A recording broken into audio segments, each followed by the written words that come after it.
from your head to your toes. Let it flow. New day, new way to be seen. Welcome to your healing routine. Level one up, we're rising together. Angels got the room, feeling lighter than ever. Come unwind, let your truth be strong. You belong, you belong. Level one, feel the love surround you. Every single voice, we're glad that we found you. Lift your heart till the hurt is gone. You belong, you belong, yeah. You belong right here. Level one. We're leveling up this year. Mind, body, spirit and song. Press play. Stay a while. Come on.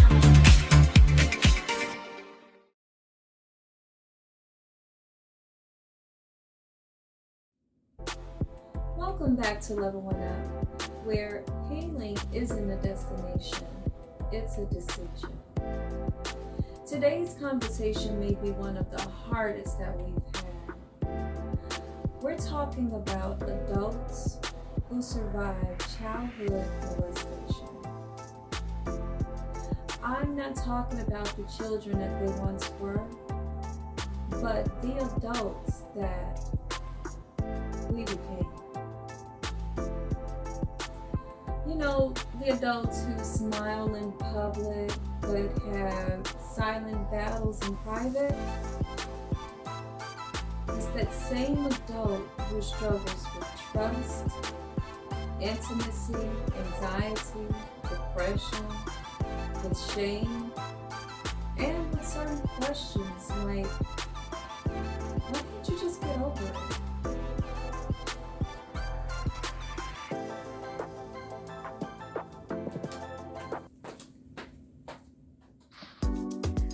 I'm going to answer the reason why someone just can't get over the experience of childhood molestation. Trauma, it rewires a developing brain. So when something severe happens in childhood, the brain really doesn't have a chance to develop properly. You know, the real development is being distracted, and it's caused a lot of confusion in the body. So, you know, your stress responses are off, you know, your emotions are off, just every single thing is off now. You know, it's totally off in the body. So because of that, it may cause a state of fight, flight, or freeze in a person. And it could go on for decades, you know, if that person hasn't gotten any type of help, you know, for what they experienced. And you have to understand that trauma isn't just an idea or memory. It's something physical that happened, you know, and the body is trying its best to understand what's going on or what happened. And when that happens to a person and they struggle with what happened. Sometimes they may have panic attacks because of it. Autoimmune issues may come from it. You may have chronic pain. You know, the body is just totally out of whack because of the disturbance it experienced, you know, when that person was violated. You know, so, and because of that, some people may even blame themselves for what happened. You know, when they were violated by an adult, blame themselves for what an adult did to them in a vulnerable state. You know, because in that time, it's that person trying to understand, why did this happen to me? Why did I have to experience this at such a young age by a family member or a friend or a teacher, you know, sometimes even a parent, you know? So, you know, trust isn't there. And a lot of times, you know, people struggle with trust because the trust was broken, you know. Intimacy may be an issue for a lot of people that was molested. Some choose to even date the same sex because of that. And they will clearly state it, you know, this is the reason why I choose not to date the opposite sex of me. You know, that's what some would do, you know. In that situation, you know, I hate it because of the trauma. You know, you find a lot of people that won't even give relationships a chance because they just fear and find comfort in someone that's just like them. So that's the reason why it's not as easy as many would think to get over the trauma. Today's episode isn't about reopening wounds. It's about understanding why those wounds still ache decades later,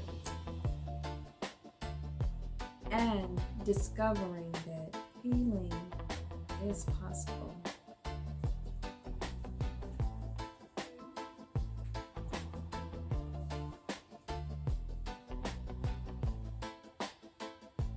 Childhood sexual abuse is one of the most unreported crimes in the world.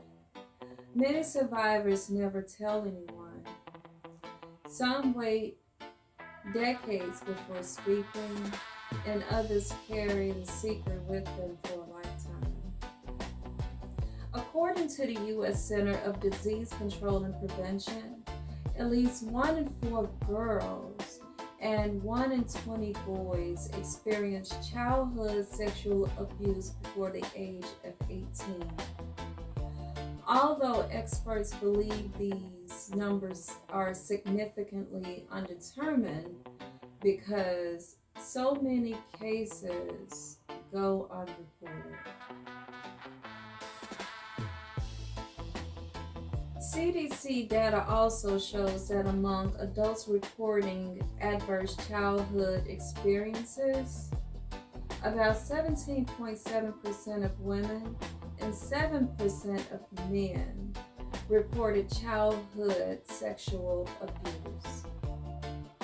Research constantly shows that childhood sexual abuse affects every race, every ethnicity, every culture, every income level, every religion, and every community. Excuse me. Abuse is not confined to one group. It crosses every social boundary. One painful reality surprises many people. Approximately 90% of children who are sexually abused knows the person who harmed them. That's something to think about.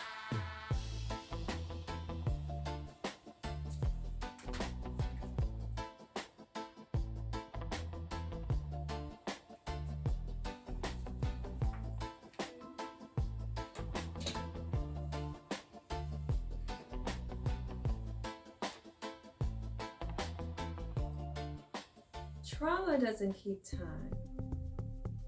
A child doesn't have enough emotional tools to process betrayal. So instead, a child's brain will store it. Sometimes your body will store it. And then years later, that little boy and that little girl is still living inside that adult. That's why certain smells, certain songs, certain holidays, or certain relationships can suddenly trigger like an overwhelming emotion within a person that's experienced this. And it's not because you're weak, it's because the trauma remembers. Childhood molestation often teaches children to lie.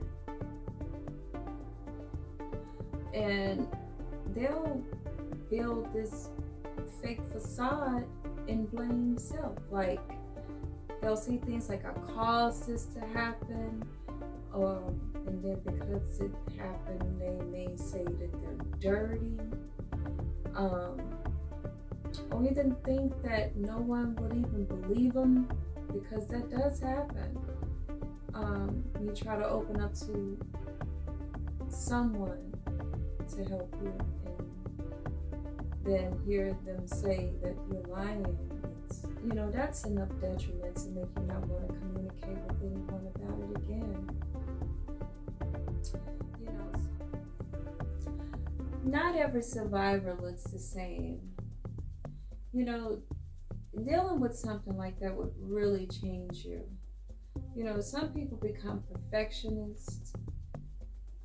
Some people become people pleasers and forget all about themselves. And you'll find some people that's experienced this that will avoid relationships.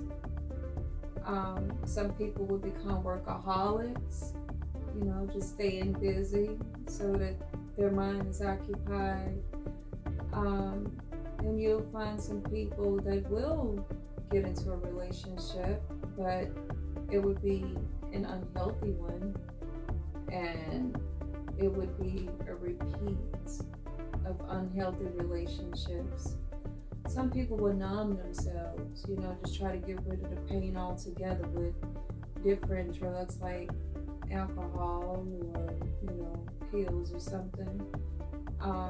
Some people overeat to deal with pain. Today, I don't want you to go and try and fix your whole life. I just want you to do one thing, okay? Close your eyes.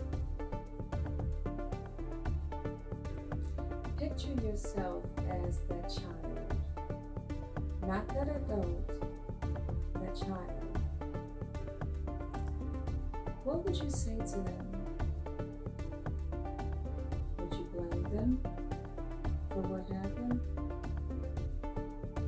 Would you shame them for what happened? Or would you hold them because of what they experienced?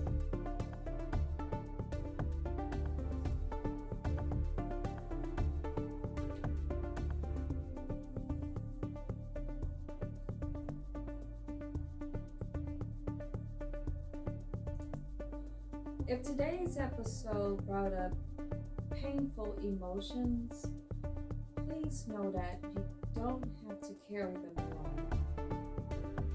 Healing may include trusting a friend, getting involved in some type of support group, or either informing a mental health professional about what you experienced.